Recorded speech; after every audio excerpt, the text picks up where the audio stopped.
टीपू सुल्तान अंग्रेजों के खिलाफ हिंदुस्तान में आखिरी उम्मीद थी और अंग्रेजों को इस खतरे का पूरा अंदाजा था। तो वो इसको खत्म करने के लिए 60,000 फौज लेकर इसके किले के सामने आ गए और बमबारी करते करते वो जैसे ही वापस जाने वाले थे कि टीपू सुल्तान के गद्दार प्राइम मिनिस्टर मीर सादिक ने पूरी फौज को किले की दीवार से हटा दिया और किले से एक सफेद झंडा लहराया। एग्जैक्ट इसी मौके का अंग्रेज इंतजार कर रहे थे। वो सारी फौज लेकर किले के अंदर गए और टीपू सुल्तान को मार दिया। टीपू सुल्तान की लाश देखकर अंग्रेज जनरल हैरिस ने अपनी चीफ से कहा, नाउ इंडिया इज आवर्स।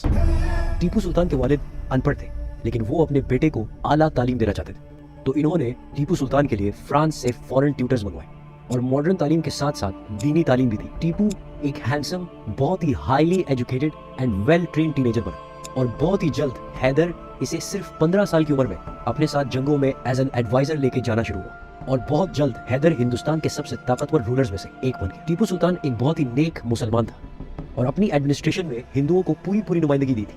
लेकिन बाद में जब अंग्रेज जंग जीत गए, इन्होंने टीपू सुल्तान को एक जालिम हुक्मरान के तौर पे पेश किया और कहा कि कैसे हमने मैसूर को एक जालिम हुक्मरान से बचाया। Tipu Sultan modern rocket system के सबसे बड़े इनोवेटर थे और जब ये नवाब बने तो इन्होंने पर कैपिटा इनकम मतलब एक आम आदमी की कमाई को 5 गुना बढ़ा दिया। इन्होंने मैसूर की सिल्क इंडस्ट्री को भी लॉन्च किया और मैसूर में टेक्सटाइल इंडस्ट्री का बूम आ गया। इन शॉर्ट, इनकी लीडरशिप में मैसूर एक बहुत ही बड़ी इकोनॉमिक और मिलिट्री ताकत बन गया। टीपू सुल्तान को बहुत जल्द समझ आ गया था कि अंग्रेज हिंदुस्तान के लिए एक बहुत बड़ा थ्रेट है। इसी वजह से इनकी जिंदगी का सबसे बड़ा मिशन हिंदुस्तान को अंग्रेजों की गुलामी से छुड़ाना था।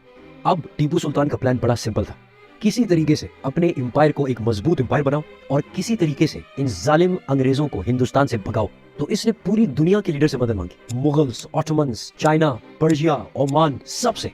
लेकिन सिर्फ फ्रांस ने सपोर्ट करने का कहा और इजिप्ट की जंग जीते ही नेपोलियन ने टीपू सुल्तान को एक लेटर लिखा अपना सपोर्ट ऑफर करने के लिए। नेपोलियन फ्रांस का एक बहुत ही ताकतवर एम्पायर था, लेकिन इसकी स्टोरी फिर कभी, सो सब्सक्राइब। वो लेटर टीपू सुल्तान को पहुंचने से पहले ही अंग्रेजों के एक जासूस के हाथ लगा और उनको पता चल गया कि नेपोलियन और टीपू सुल्तान इनको भगाने का प्लान बना रहे और इन्होंने टीपू सुल्तान के खिलाफ एक बहुत बड़ी आर्मी तैयार कर और 5 अप्रैल 1799 को अंग्रेज with the help of Nizams and Marathas 60,000 फौज लेके टीपू सुल्तान के किले के सामने आ गए। लेकिन टीपू सुल्तान के प्राइम मिनिस्टर मीर सादिक को अंग्रेजों ने इस जंग से पहले खरीद लिया था।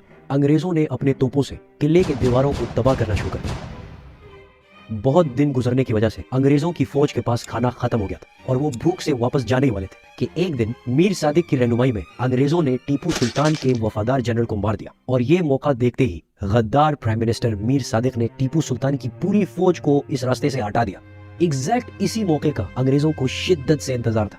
वो फुल फ्लेज फोर्सेस लेके किले में घुस गए। टीपू सुल्तान के एक फ्रेंच एडवाइजर ने आके कहा, सर प्लीज आप यहाँ से जाएं और दूसरे किले में बना ले। लेकिन टीपू सुल्तान ने उसे देख के कहा, जनरल, शेर की एक दिन की जिंदगी गीदड़ की 100 साल की जिंदगी से बेहतर है, और अपनी तलवार निकाल के अपनी फौज को ज्वाइन किया। लेकिन मीर सादिक ने टीपू सुल्तान को एक बंद कमरे में लॉक करके अंग्रेजों के हवाले किया, जिसकी वजह से अंग्रेजों ने उसे शहीद कर दिया।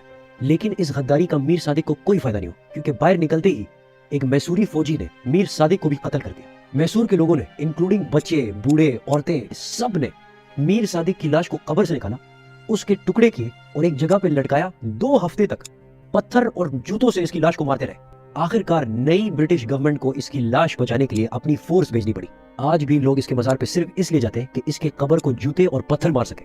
टीपू सुल्तान को मार के अंग्रेज इतने खुश हुए कि इन्होंने पूरे ब्रिटिश एम्पायर को एज ए सेलिब्रेशन छुट्टी दे दी, क्योंकि टीपू सुल्तान अंग्रेजों के खिलाफ हिंदुस्तान की आखिरी उम्मीद थी और इनके तोप आज भी इंग्लैंड में एज ए ट्रॉफी रखे हुए। और इनकी शहादत पे अंग्रेज जनरल हैरिस ने अपनी चीफ से कहा, नाउ इंडिया इज आवर्स। अब इंडिया हमारा है।